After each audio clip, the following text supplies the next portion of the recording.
Saraswati school में आप सभी का स्वागत है। जैसा कि आप देख पा रहे हैं, आज की आपकी क्लास है परिमेय संख्या। फर्स्ट लेसन है क्लास 8 का।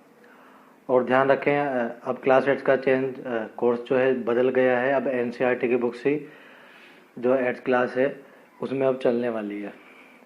तो हम परिमेय संख्या स्टार्ट करते हैं। परिमेय संख्या के बारे में हम अब सबसे पहले पढ़ेंगे। परिमेय संख्या आप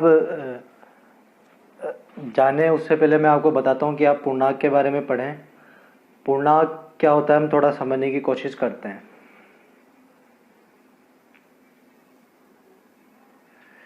यह आपके सामने पूर्णांक की परिभाषा है।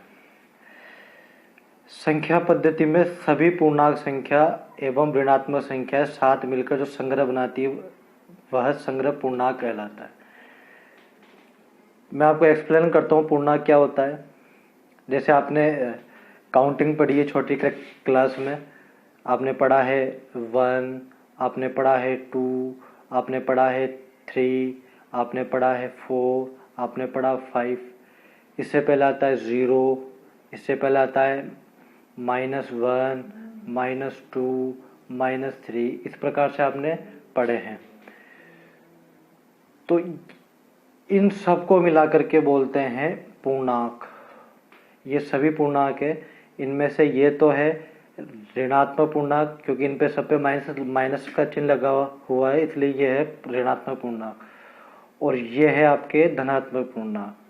और बीच में बचा 0, जिसको आप जानते हैं ये न तो धनात्मक होता है और ना ही ऋणात्मक होता है, ये है केवल 0 है। अब पूर्णांक आप सभी समझ चुके होंगे। यहाँ पे कुछ एग्जाम्पल भी दिए हुए हैं पूर्णांक के। अब हम स्टार्ट करते हैं परिमेय संख्या। परिमेय संख्या को समझने के लिए पूर्णांक समझना जरूरी था, इसलिए पहले मैंने पूर्णांक समझाया। अब समझते हैं परिमेय संख्या।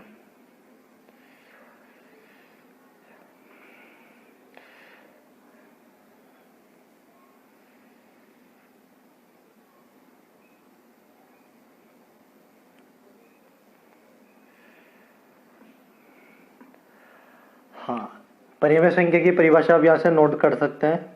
आप वीडियो को पॉज कीजिए और परिभाषा की और जो परिमेय संख्या उसकी परिभाषा को नोट कीजिए। यदि किसी वास्तविक संख्या को दो पूर्ण संख्याओं के अनुपात में व्यक्त किया जा सके। देखो यहाँ पे क्या बताया है, यदि किसी वास्तविक संख्या को दो पूर्ण संख्या क्या होती है मैं आपको बता देता हूँ।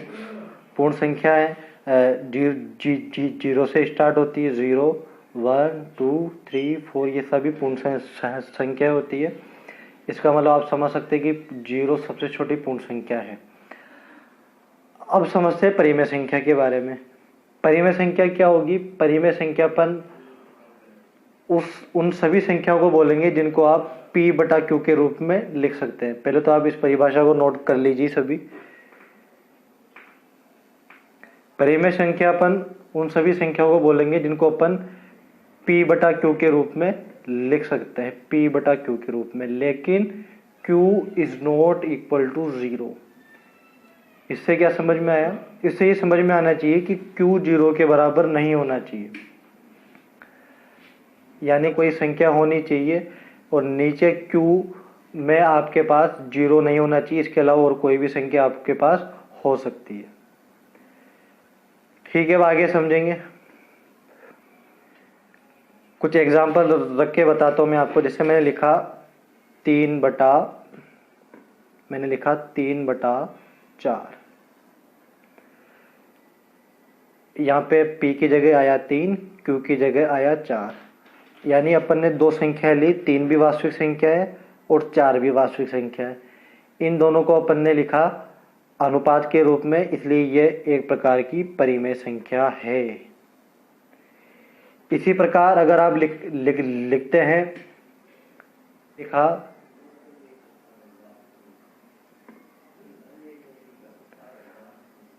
5/0, तो क्या ये परिमेय संख्या? ये परिमेय संख्या बिल्कुल भी नहीं है।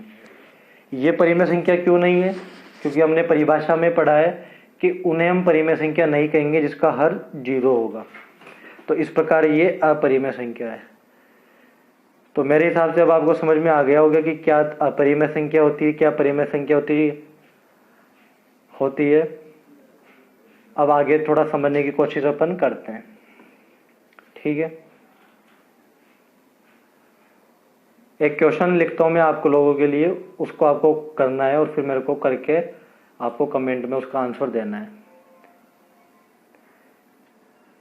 मैं यहाँ पे कुछ संख्याएं लिख रहा हूँ, आपको उसमें से बतानी है कि इसमें कौन तो परिमेय संख्या है और कौन अपरिमेय संख्या है।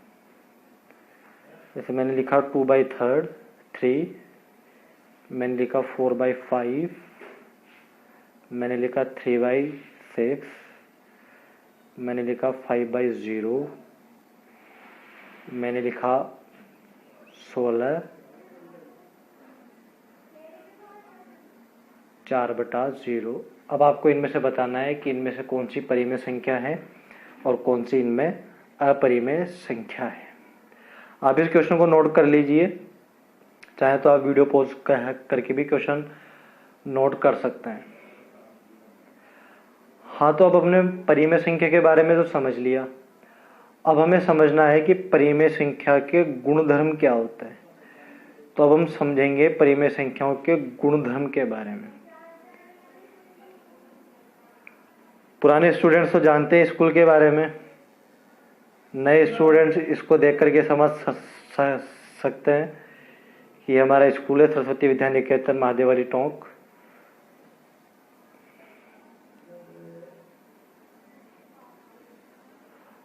अब स्टार्ट करते हैं हम परिमेय संख्या के गुणधर्म, ठीक है। इसमें हम सीखेंगे कि परिमेय संख्या के अंदर क्या क्या विशेषताएं होती है, क्या क्या उनके गुण होते हैं। तो सबसे पहले अपन जो पढ़ने वाले हैं वो पढ़ने वाले हैं संवृत गुणधर्म। संवृत गुणधर्म के बारे में अपन सबसे पहले पढ़ने वाले हैं, ठीक है। संवृत गुणधर्म क्या होता है इसको समझना स्टार्ट करते हैं, सभी लोग ध्यान से देखेंगे। मैंने लिखा ए ऑपरेशन बी इक्वल टू सी। अब आपके लिए ये एक नया शब्द आया ऑपरेशन। ऑपरेशन क्या होता है? ऑपरेशन को हिंदी में संक्रिया बोलते हैं। ये एक ऐसी चीज होती है जो दो ऑब्जेक्ट के बीच में लग जाती है तो आपको एक नया ऑब्जेक्ट मिलता है, ठीक है। आपके कौन कौन सी संक्रिया काम में आने वाली? आपके संक्रिया काम में आएगी प्लस, आपके संक्रिया काम में आएगी माइनस, आपके संक्रिया काम में आएगी मल्टीप्लाई, आपके संक्रिया काम में आएगी डिवाइडेशन, ठीक है। अब इसको अब एक एग्जाम्पल की तरह समझते हैं।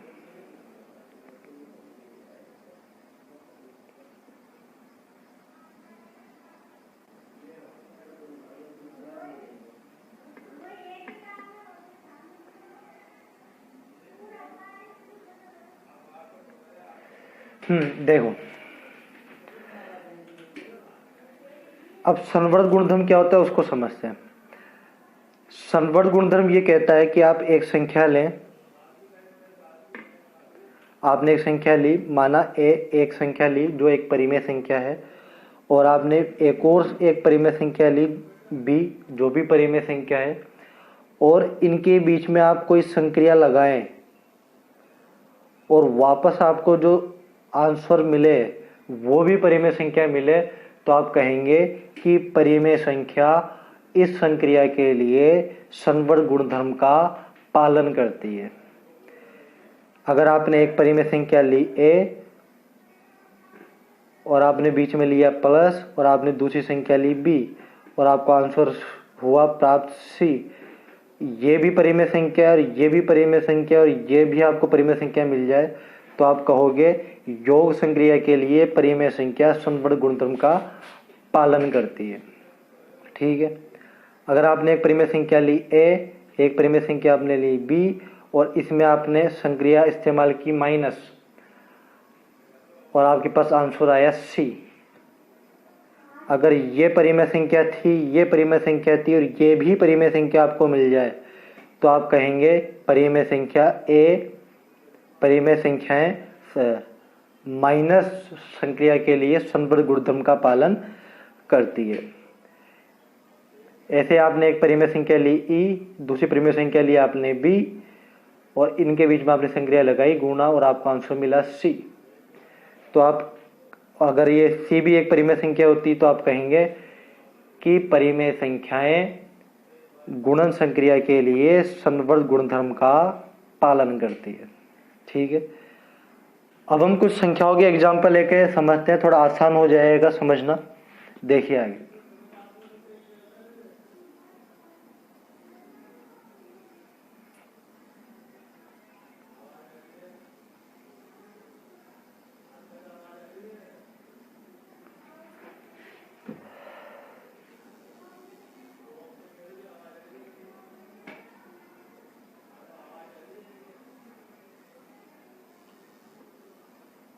देखिएगा यहाँ पे आपको देखना है, एक संख्या आपने ली 3/8 जो कि परिमेय संख्या है, दूसरी संख्या ली आपने -5/7 वो भी परिमेय संख्या है, और इनके बीच में आपने संक्रिया लगाई प्लस। ठीक है, आपने अब आपको इनको ऐड करना है। वैसे 8th क्लास के मैक्सिमम बच्चे इनको जोड़ना जानते हैं, फिर भी मैं एक बार समझा देता हूँ। इनको ऐड कैसे करना है, 8 का और 7 का आपको लघुत्तम लेना है, लघुत्तम आया 56। इसके बाद क्या करना है, आपको 8 का भाग देना है 56 में, 8 7 56 होते हैं, 7 बार में भाग गया, 7 को गुणा करना है 3 से, 7 या 21 हो गया। ठीक है, उसके बाद प्लस है, प्लस लगाओ। फिर आपको क्या करना है, 7 का भाग देना है 56 में, भाग गया 8 बार में, 8 को करेंगे -5 से गुणा, -40 आया, -40 अपने यहाँ पे लिख दिया। 21 + -40 को सोल्व किया, -19/56 आपके आंसर आ गए। अब मैं क्या ये परिमेय संख्या है? बिल्कुल ये भी परिमेय संख्या है। तो इसीलिए अब हम कहेंगे कि जो परिमेय संख्याएं होती है योग संक्रिया के लिए संवर्त गुणधर्म का पालन करती है, क्योंकि संवर्त गुणधर्म यही कहता है कि आप कोई भी संक्रिया लगाएं और वापस परिमेय संख्या आ जाए तो हम कहेंगे कि परिमेय संख्या संवर्त गुणधर्म का पालन करती है संबंधित संक्रिया के लिए।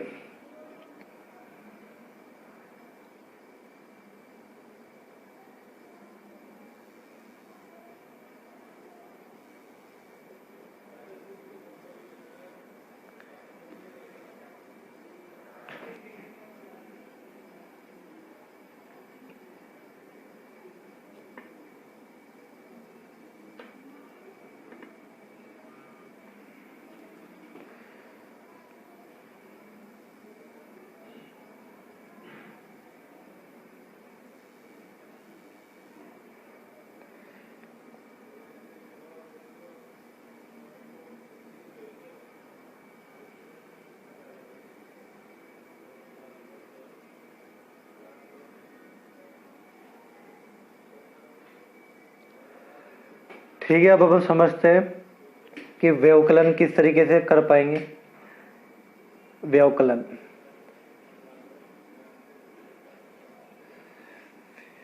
व्यवकलन ठीक है, मैंने एक परिमेय संख्या ली 2/3 और दूसरी परिमेय संख्या ली मैंने 5/6। इनके बीच में लगाया मैंने माइनस, यानी कि व्यवकलन का चिन्ह। अब इसको हम अपन आगे करते हैं सोल्व। आपको पता है 3 का 6 का लघुत्तम लेना पड़ेगा। लघुत्तम लेने के लिए अगर आप किसी को लघुत्तम लेना नहीं आता है तो कमेंट में बताएं, मैं उसके लिए भी एक वीडियो बना दूंगा आपके लिए। अब 3 का 6 का लघुत्तम लेना है, 18 आ गया आपके पास लघुत्तम। अब 3 का आप भाग देंगे 18 में, आपको पता है 6 बार में जाएगा, 3 6 18। 6 को करेंगे आप इस 2 से गुणा, तो 6 दूनी 12। उसके बाद माइनस का चिन्ह माइनस लगाएंगे, 6 का भाग आप 18 में देंगे, 6 3 18, 3 पंजे 15। 12 में से आप 15 घटाएंगे तो आपके पास आंसर बनेगा माइनस का 3/18, यानी माइनस का 1/6। ये आपके पास आंसर आ गया। अब देखो यहाँ पे आपने ली परिमेय संख्या, यहाँ पर भी आपने ली परिमेय संख्या, और आपके पास आंसर क्या बना? आपके पास आंसर भी एक प्रकार की परिमेय संख्या बना। तो आप क्या कहेंगे? आप ये कहेंगे कि परिमेय संख्याएं व्यवकलन के लिए संवर्त गुणधर्म का पालन करती है। आप सोच रहे होंगे कि मैं बार बार इतना पसीना साफ क्यों कर रहा हूँ। पसीना साफ इसलिए करना पड़ रहा है, आपके लिए पंखा बंद करके फिर मैं वीडियो बना रहा हूँ, क्योंकि पंखा ऑन करूँगा तो आपको पंखे की आवाज़ सुनाई देगी, मेरी आवाज़ आपके लिए काफ़ी दब जाएगी। ठीक है,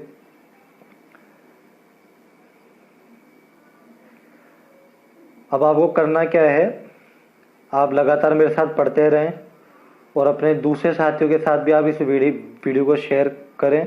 वीडियो को आपको लाइक भी करना है और साथ ही आपको सब्सक्राइब भी करना है, ताकि आप मेरी सारी वीडियोस देख पाएँ।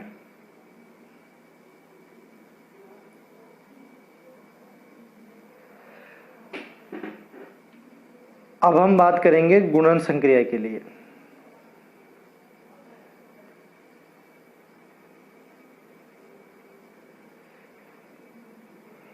देखिए, यहाँ पे आपने एक संख्या ली -2/3, आपको पता है ये एक परिमेय संख्या है। और आपने एक और संख्या ली 4/5, आपको पता है ये भी एक प्रकार की परिमेय संख्या है। आपने इनके बीच में संक्रिया लगाई गुणा। ठीक है, और इससे आपको आंसर मिला -8/15। ठीक है, ये भी परिमेय संख्या है,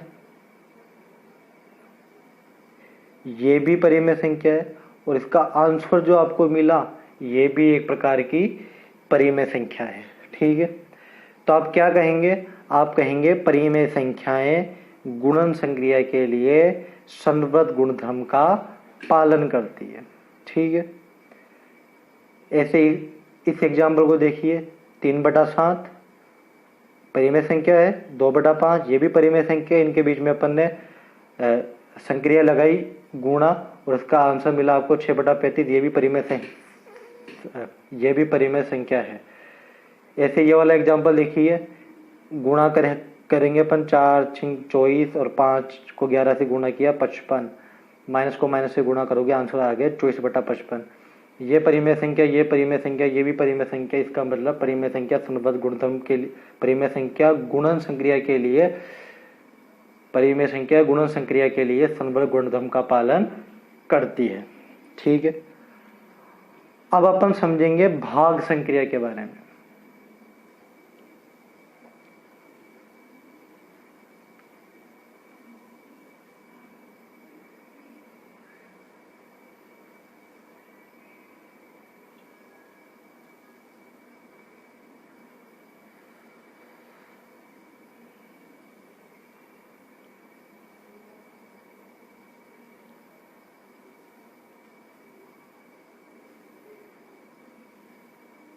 भाग वाली स्लाइड शायद आने से रह गई, इसमें कोई बात नहीं, मैं आपको समझा दूंगा। देखो,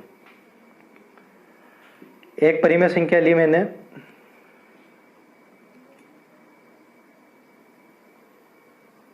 एक परिमेय संख्या ली मैंने 1/2। ठीक है, एक परिमेय संख्या ली मैंने 0/3। कोई ये तो नहीं कहेगा ना कि साहब 0/3 परिमेय संख्या नहीं है। 0/3 परिमेय संख्या बिल्कुल है।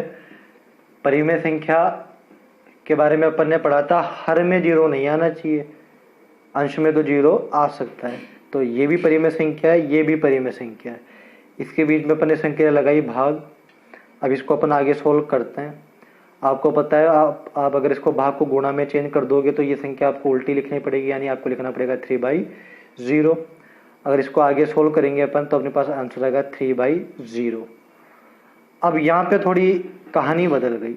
देखो क्या हुआ, यहाँ आपने परिमेय संख्या ली 1/2, यहाँ आपने 0/3 परिमेय संख्या ली, इनके बीच में आपने संक्रिया लगाई भाग, लेकिन आपके पास आंसर जो प्राप्त हुआ वो आंसर प्राप्त हुआ 3/0। ये एक प्रकार की परिमेय संख्या नहीं है।